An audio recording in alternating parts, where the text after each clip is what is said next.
बिस्मिल्लाहिर्रहमानिर्रहीम। अस्सलाम वालेकुम डियर स्टूडेंट्स।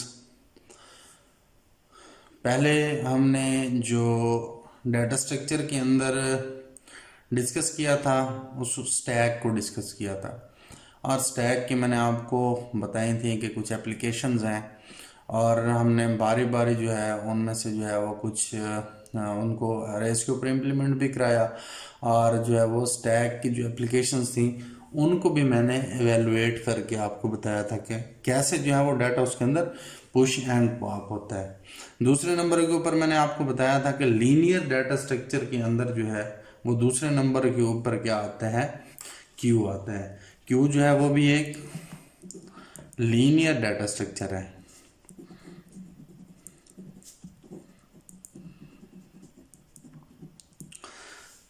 इसमें पहले मैंने आपसे स्टैक के ऊपर भी ये डिस्कस की थी, और मैंने आपको जो है वो बताया था कि दो टाइप्स होती हैं डाटा स्ट्रक्चर की। एक जो है वो नॉन लीनियर होती है और दूसरी जो होती है वो लीनियर होती है। तो सबसे पहले जो है वो हमने लीनियर डाटा स्ट्रक्चर को डिस्कस किया। लीनियर डाटा स्ट्रक्चर के अंदर मैंने आपको बताया था कि डाटा जो है वो किसी सीक्वेंस के अंदर आएगा, और सीक्वेंस के अंदर जो है वो हमने बताया कि अरे होगी, उसके अंदर कुछ स्टैक होगा, कोई क्यू होगा।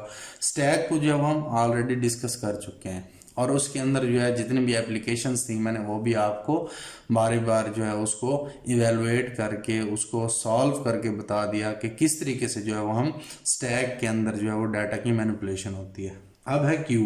क्यू जो है वो भी एक लीनियर डाटा स्ट्रक्चर है, और उसके अलावा इसको भी हम कह सकते हैं कि स्टैक की तरह जो है ये भी रिस्ट्रिक्टेड जो है डाटा स्ट्रक्चर है। ठीक है, क्यों रिस्ट्रिक्टेड डाटा स्ट्रक्चर है? अगर पहले बात करें तो मैंने आपको बताया था कि एक स्टैक है। ठीक है, स्टैक फॉर एग्जांपल इस तरह, और उसके अंदर जितने भी डाटा की इंसर्शन या डिलीशन हुई, ठीक है, वो उसके एक ही एंड की वजह से हुई। जैसे हमने कहा था कि ये टॉप है उसका, ठीक है, यहीं से डाटा जो है वो उसको हमने इंसर्ट भी कराया और डाटा को जो है वो डिलीट भी कराया।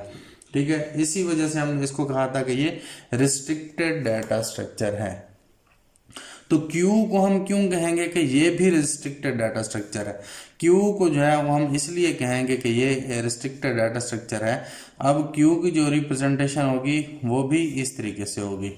ठीक है, ये एक क्यू है। इसके भी अब यहाँ पे तो इसका एक एंड था जहाँ से डाटा पुश एंड पॉप हो रहा था। अब यहाँ पे जो है वो इसके टू एंड है। एक डाटा एंटर कहाँ से होगा और दूसरा जो है वो डाटा एग्जिट कहाँ से होगा।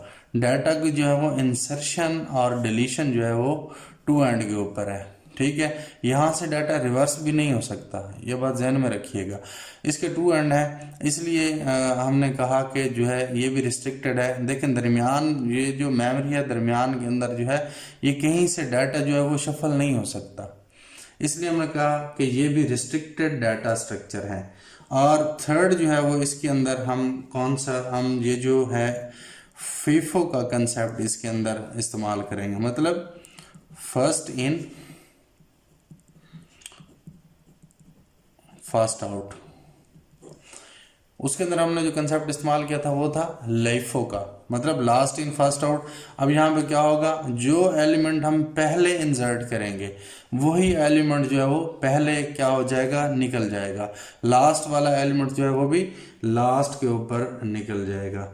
अच्छा, अब एक बात यहाँ पे याद रखिएगा, हमने यहाँ पे जब स्टैक के अंदर डाटा को एंटर कराया था तो मैंने आपको बताया था यहाँ पे एक स्टैक पॉइंटर होता है।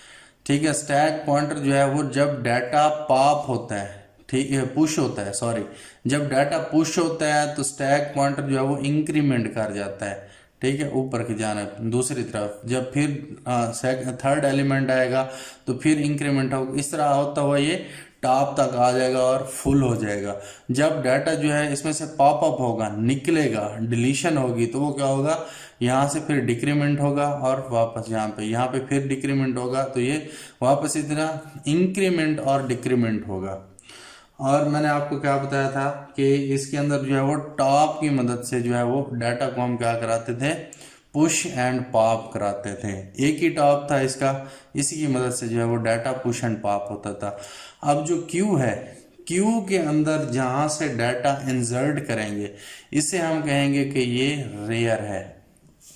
इस एंड का नाम जहां से डाटा इंसर्ट होगा उसको हम कहेंगे कि ये रेयर है। और जो जहां से डाटा डिलीट होगा, जहां से डाटा की डिलीशन होगी, इस एंड का नाम होगा फ्रंट।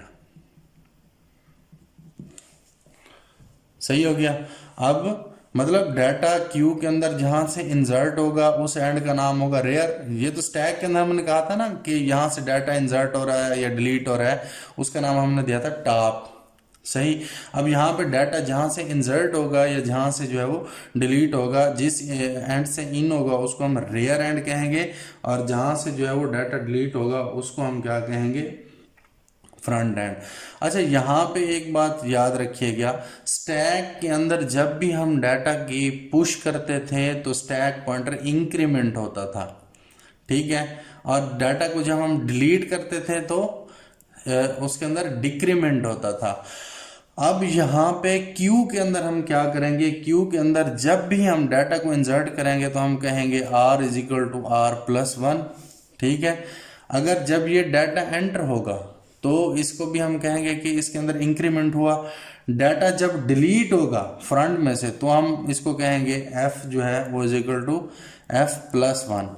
यहाँ पे भी इंक्रीमेंट करना है, ये बात आपने जहन में रखनी है, आपने याद रखना है कि क्यू के अंदर जब हम डाटा को एंटर करेंगे तो भी हम उसको इंक्रीमेंट करेंगे इस एंड को, और जब डाटा को डिलीट करेंगे तो भी हम इसको जो है इंक्रीमेंट करेंगे। इसमें डिक्रीमेंट नहीं करना।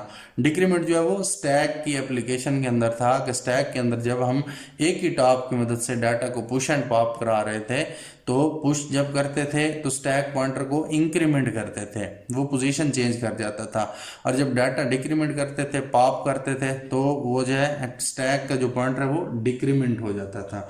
तो आपने यहाँ पे ये दो बातें जहन के अंदर रखनी है। अब फॉर एग्जांपल इसके लिए मैं अगर कोई एग्जांपल दूं आपको तो मैं कहता हूं कि आप किसी लाइन के अंदर खड़े हैं, आप किसी मूवी का टिकट लेने जा रहे हैं, वो क्यों होगा, सही, कि पहला पर्सन जो लाइन के अंदर आएगा वही जो है वो पहले टिकट लेके बाहर चला जाएगा। इसी तरह दूसरा पर्सन जो आएगा वो भी टिकट लेके दूसरे नंबर पर बाहर। इसी तरह जो है पहला जो पर्सन होगा वो पहले आउट हो जाएगा, लास्ट वाला पर्सन जो है वो साफ ज़ाहिर है लास्ट के ऊपर आउट होगा। तो ये जो है इसके अंदर फीफो का कंसेप्ट हम इस्तेमाल करते हैं, फास्ट इन फास्ट आउट। तो आइए हम ज़रा इसको देखते हैं एक एग्जाम्पल की मदद से कि ये जो क्यू है ये किस तरीके से इम्प्लीमेंट किया जाता है, ये और कहाँ पे इसकी इम्प्लीमेंटेशन है, या कैसे जो हम डाटा को जो है वो एंटर कराएंगे और कैसे जो है वो डाटा को हम यहाँ से एग्जिट कराएंगे। मतलब पहले जो एलिमेंट आएगा वो कैसे जो है वो बाहर जाएगा, और हमने क्यों यहाँ पे जो है वो रेयर को +1 किया, और क्यों हमने जो है वो डिलीशन के बाद डिक्रीमेंट क्यों नहीं किया, इंक्रीमेंट क्यों किया है, इसकी भी जो है वो हम देखते हैं क्या वजह है कि यहाँ पे हम दोनों एंड को जो है वो इंक्रीमेंट कर रहे हैं, डिक्रीमेंट हम इसके अंदर क्यों नहीं कर रहे। जी डियर स्टूडेंट्स, तो हम ये एग्जाम्पल के अंदर देख रहे हैं, यहाँ मैंने एग्जाम्पल लिखी थी, हमारे पास एक क्यू है, ठीक है, जिस जो मैक्सिमम जो है उसके अंदर वैल्यू हमारे पास 4 है। मतलब हम एक क्यू बना रहे हैं जिसके अंदर जो हम मैक्सिमम एलिमेंट्स जो है वो 4 ऐड कर सकते हैं। देखिए यहाँ पे मैंने एक क्यू बना दी, जब मैंने यहाँ पे क्यू बनाई तो यहाँ पे मैंने लिख दिया r इज इक्वल टू 0, मतलब रेयर जो है वो भी 0 है अभी, और फ्रंट जो है वो भी अभी 0 है। इसका मतलब ये हुआ कि हमारे पास जो क्यू है ये वाली, ये हमारे पास एम्प्टी है। अब मैं यहाँ पे क्या करता हूँ, कोई इंसर्शन करवाता हूँ। जब मैं किस क्यू के अंदर इंसर्शन कराऊंगा तब क्या होगा, यहाँ पे मैं फिर ये उसी तरह क्यू बना लेता हूँ कि जब इंसर्शन होगी, ये मेरे पास अगर क्यू है तो जब मैं इसके अंदर इंसर्शन करवाता हूँ एक एलिमेंट की, कौन से एलिमेंट की, वो मेरे पास एलिमेंट फॉर एग्जांपल ए है। जब ए की मैं यहाँ पे इंसर्शन कराऊंगा तो मैं क्या करूँगा, यहाँ पे मैंने कहा था कि जब भी इंसर्शन होगी तो उसके लिए मैं कहूँगा कि r is equal to r+1, मतलब r की जो वैल्यू है अब 1 हो गई है। इसका मतलब ये हो गया कि हमारे पास एक वैल्यू जो है वो q के अंदर आ गई है। अब जब एक वैल्यू को हम q के अंदर एंटर करेंगे, हम r को +1 करेंगे, तो हमारे लिए लाजिम होगा कि ये जो हमारा फ्रंट का एंड है जहाँ से डिलीशन होगी f, अब इसको भी हमने क्या देनी है, +1 कर देना है वैल्यू को। सही, ये हमने क्या कर देना है, इसको भी +1 कर देना है। क्यों, यहाँ पे एक कंडीशन आ जाएगी। क्या कंडीशन आ जाएगी, हम कहेंगे कि जब जो है वो फ्रंट जो है वो इक्वल हो जाएगा आर के, फ्रंट जो है वो आर के इक्वल हो जाए, लेकिन जो है कब, जब तक वो 0 के बराबर ना हो। मतलब अगर एम्प्टी होगी तो वो तो कंडीशन आ रही है ना हमारे पास, जब एम्प्टी है तो फ्रंट भी 0 आ रहा है और रेयर भी हमारे पास 0 आ रहा है। लेकिन जब हम एलिमेंट को इंसर्ट करवाएंगे, मतलब फ्रंट और रेयर जब हमारे पास ये इक्वल हो जाएंगे, ठीक है, ये जब भी इक्वल होंगे तो इसका मतलब है तो वो Q जो है वो नॉट इक्वल टू 0 होगा, मतलब कम से कम उसके अंदर कोई एक वैल्यू होगी लाजमी। तो ये हमारे पास क्या हो जाएगा, इंडिकेटिंग द रेंज आ जाएगा कि मैक्सिमम जो है वो हमारे पास इस Q के अंदर जो है वो एक वैल्यू पड़ी है। ठीक है, इसलिए हमने जो है वो फ्रंट को 1 से जो है वो यहाँ पे असाइन कर दिया, कि इसको हमने 1 असाइन कर दिया। अच्छा, यहाँ पे आपके माइंड में क्वेश्चन आ रहा होगा कि हमने इसको 1 क्यों असाइन किया, अभी हमने इंसर्शन कराई है, अभी हमने डिलीशन तो कराई ही नहीं। तो इसको जो है वो आगे मैं एक्सप्लेन करूंगा जब यहाँ पे डिलीशन कराऊंगा। तो इसलिए मैंने यहाँ पे ये कंडीशन लिखी, ये क्यों कंडीशन लिखी इसको भी मैं आगे चल कर डिस्कस करता हूँ कि फ्रंट और रेयर को इक्वल कराने के लिए जब ये इक्वल होंगे तो इसका मतलब ये होगा कि Q के अंदर कोई ना कोई वैल्यू जो है वो ज़रूर मौजूद है। अब मैं जो है वो फिर इंसर्शन करवाता हूँ, यहाँ पे जो है मैं कहता हूँ इसी Q के अंदर जो है वो मैं कुछ एलिमेंट्स और ऐड कर रहा हूँ, इंसर्ट कराता हूँ।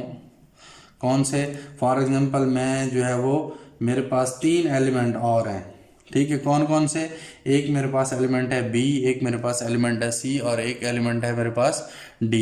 इन 3 एलिमेंट्स को जो है वो मैंने यहाँ पे ऐड करवाना है। तो उसके लिए मैं क्या करूँगा, यहाँ पे पहले A तो मेरे पास एंटर था, सही, ये एंटर A हो गया, फिर मैंने B को एंटर करा दिया, फिर मैंने C को एंटर करा दिया, फिर मैंने D को एंटर करा दिया। अब इसका जो मैक्सिमम साइज था वो 4 था और मैंने 4 के 4 जो है वो इसके अंदर एंटर करा दिए हैं। तो जब मैंने पहले यहाँ पे एक एलिमेंट को एंटर किया था तो मैंने यहाँ पे इसकी वैल्यू F1 की थी, तो ये F जो है वो 1 पे ही रहेगा। अब अभी तक कोई डिलीशन नहीं हुई, तो इसका मतलब है इसमें इंक्रीमेंट नहीं हुआ। हाँ, हमने इंसर्शन ज़रूर की है। जब इंसर्शन की है तो पहले ये R1 था, तो 3 एलिमेंट के आने के बाद जो है ये क्या हो जाएगा, R=4 हो जाएगा। अब इसका मतलब क्या हो गया कि अब जो है वो ये कंडीशन जो है वो पूरी हो गई है और हमारे पास जो है वो मैक्सिमम इसकी जो वैल्यू 4 थी वो कंडीशन ट्रू हो गई है। मतलब हमारे पास मैक्सिमम जो है वो वैल्यू जो है वो इक्वल हो गई है, 4 के फिल हो गई है। तो अब यहाँ पे क्या हो जाएगा, हमारे पास ये कंडीशन ओवरफ्लो हो जाएगी। अब Q ओवरफ्लो पे पहुंच गया, सही, कि अब मैं मजीद इसके अंदर कोई वैल्यू डालूंगा तो वो एंटर नहीं होगी। अब वो वैल्यू क्या हो जाएगी, ओवरफ्लो हो जाएगी। क्यों, क्योंकि ये अपनी मैक्सिमम जो लेंथ है उसको जो है इसने फिल कर लिया। हमारे पास मैक्सिमम जो इसकी लेंथ है वो यहाँ तक कंप्लीट हो गई है, पहुँच गई है। अब मैं देखें यहाँ पे अब क्या करता हूँ, अब मैंने वैल्यूज़ करा दी इसके अंदर एंटर। अब मैं जो है वो डिलीशन का जो है यहाँ पे अमल करने जा रहा हूँ। अगर ये मेरे पास Q है तो मैं यहाँ पे क्या करता हूँ, डिलीट करवाना है। अगर मैंने कौन सा डिलीट करवाऊंगा, एलिमेंट जो एलिमेंट फर्स्ट के ऊपर है, ठीक है, जो पहले एंटर किया था उसी एलिमेंट को मैंने क्या कराना है, डिलीट करवाना है। ए को अगर मैंने डिलीट करवाना है तो बाकी पीछे कौन से एलिमेंट रह जाएंगे, एक B एलिमेंट रह जाएगा, एक C और एक D एलिमेंट रह जाएगा। अब देखिएगा यहाँ पे जो है वो फ्रंट 1 था। अब जब एक एलिमेंट की डिलीशन हुई तो मैंने उसके अंदर इंक्रीमेंट किया तो एफ जो है वो क्या हो जाएगा, 2 हो जाएगा। अब आर यहाँ पे जो रेयर था वो 4 ही रहा। क्यों? क्योंकि न्यू इंसर्शन मैंने अभी नहीं कराई, अभी मैंने क्या कर दी, डिलीशन एक करा दी। एक एलिमेंट जो है वो मैंने यहाँ से इस क्यू से निकाल दिया, उसकी जो है वो मैंने डिलीशन करवा दी। अब नेक्स्ट देखते हैं कि अब मैं इसके अगर और एलिमेंट्स जो है वो डिलीट करवाता हूँ।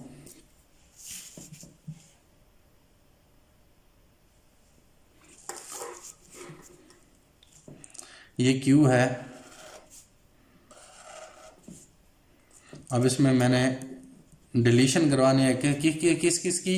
अब मेरे पास जो 3 एलिमेंट थे, कौन कौन से, अब मैं एक और एलिमेंट डिलीट करवाना चाहता हूँ जिसका नाम है मतलब बी और सी, 2 करवा देते हैं जी। बी और सी के एलिमेंट को जो है मैं डिलीट करवाना चाहता हूँ। अब जब यहाँ से, अब पहले हमने देखा यहाँ पे मैंने आपको बताया कि एक एलिमेंट को डिलीट कर दिया था, ए को, बी सी और डी बच गए थे। अब मैं 2 एलिमेंट को डिलीट करा रहा हूँ। यहाँ पे जो है f इज इक्वल टू 2 है, तो यहाँ पे अगर 2 एलिमेंट डिलीट होंगे तो एक तो ये एक एलिमेंट इसके अंदर बच जाएगा और फ्रंट जो है वो क्या हो जाएगा, 4 हो जाएगा। क्यों? क्योंकि हमने 2 वैल्यूज जो है वो डिलीट किया और r जो है वो इज इक्वल टू 4 हो जाएगा।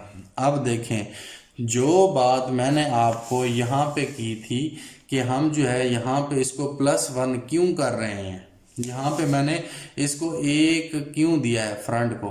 अब ये देखें कि यहाँ पे जब एक एलिमेंट रहा तो हमारे पास वो कंडीशन ट्रू हो गई कि मतलब फ्रंट जो है वो इक्वल हो गया किसके, रेयर के, लेकिन नॉट इक्वल 0 कि जब इसके अंदर क्यू के अंदर कोई वैल्यू मौजूद रही, कम से कम एक वैल्यू जो है वो इसके अंदर मौजूद है, मतलब ये एम्प्टी नहीं हुई, लेकिन क्या हो गया, फ्रंट और रेयर जो है वो क्या हो गए हैं, इक्वल जरूर हो गए हैं।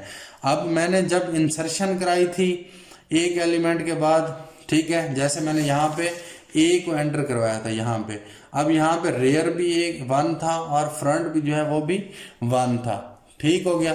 अब जब मैंने यहाँ पे इसकी डिलीशन कराई तो एक कंडीशन ऐसी आ पहुंची कि जब एक एलिमेंट कम से कम इसके अंदर मौजूद था तो फ्रंट और रेयर जो है वो क्या हो गए हैं, हमारे पास इक्वल हो गए हैं। अब इसके बाद जो है वो मैं आखिरी एलिमेंट को जब डिलीट कराऊंगा तो क्या हो जाएगा मेरे पास, जब मैं ये डेल करवाता हूँ डी को, डी भी यहाँ से जब डेल हो जाएगा तो मेरे पास, अब मैं फिर सेट कर दूंगा आर को 0, सॉरी एफ को 0 और आर को भी 0। अब इसका मतलब है क्यू जो है वो क्या हो गई है, एम्प्टी हो गई है, सही। अब क्यू एम्प्टी हो गई है। अब यहाँ पे जो है वो बात आती है कि एक जो है वो इसके अंदर ड्रॉबैक आता है। क्या ड्रॉबैक आता है? अब जब हमने इसके अंदर इंसर्शन कराई और डिलीशन कराई, ठीक है, लेकिन अगर मैं यहाँ पे फॉर एग्जांपल ये केस ले लूँ, ये वाला, ठीक है, मैं अब ड्रॉबैक की बात करने जा रहा हूँ कि क्यू की इंसर्शन और डिलीशन के बाद जो है हमारे पास जो ड्रॉबैक आएगा, सबसे बड़ा ड्रॉबैक, इसका डिसएडवांटेज जो है वो यही है। इस केस के अंदर देखें, अब यहाँ पे जो है वो क्यू के अंदर एक एलिमेंट है, सही। अब मैं यहाँ पे किसी और एलिमेंट की इंसर्शन कराना चाहूँ तो करा सकता हूँ? नहीं करा सकता। क्यों नहीं करा सकता? क्योंकि मेरे पास जो है वो इसकी रेंज जो इसका रेयर है, ठीक है, इसका इंसर्शन पॉइंट जो है वो अपनी पीक वैल्यू पे पहुंच चुका है, या अब ये जो है फुल हो चुकी है, मतलब इसके अंदर 4 एलिमेंट हमने पहले ही डाल लिए थे। ये तो और बात है ना कि हमने डिलीशन करवा दी, तो अब हालांकि यहाँ पे एक एलिमेंट है और इसके अंदर 3 एलिमेंट की अभी जगह खाली है, मैंने निकाल दिया है, लेकिन अभी हम इसके अंदर जो है वो न्यू एलिमेंट जो है उसको ऐड नहीं कर सकते।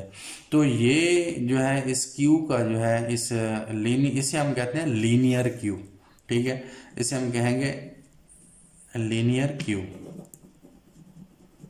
इसका सबसे बड़ा ड्रॉबैक यही है। अब इसके अंदर जो है इसकी मेमोरी की मैनेजमेंट जो है वो सही नहीं हुई, मेमोरी की मैनेजमेंट।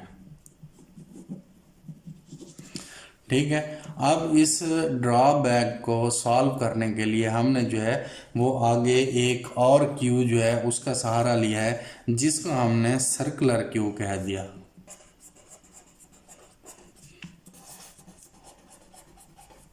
सर्कुलर क्यू के अंदर हमने क्या किया, इस ड्रॉबैक को सॉल्व किया है। सही। अगले आने वाले लेक्चर के अंदर जो है मैं आपको सर्कुलर क्यू के बारे में बताऊंगा, और ये जो ड्रॉबैक आया था मेमोरी मिसमैनेजमेंट का, इसको हमने उसके अंदर सॉल्व किया। हम देखेंगे कि कैसे उसको हमने मेमोरी के अंदर मैनेजमेंट की और किस तरीके से हमने उसको सॉल्व किया। तो अगले आने वाली वीडियो तक अल्लाह हाफिज़। Thank you for watching my video. Computer solution को लाइक कीजिएगा, सब्सक्राइब कीजिएगा और बेल आइकन को ज़रूर प्रेस कीजिएगा, ताकि इस सीरीज से आने वाली तमाम वीडियोस आपको बर वक्त मिलती रहें। और इस चैनल को अपने दूसरे फ्रेंड्स के साथ भी शेयर कीजिएगा। अगली वीडियो के आने तक के लिए अल्लाह हाफिज़।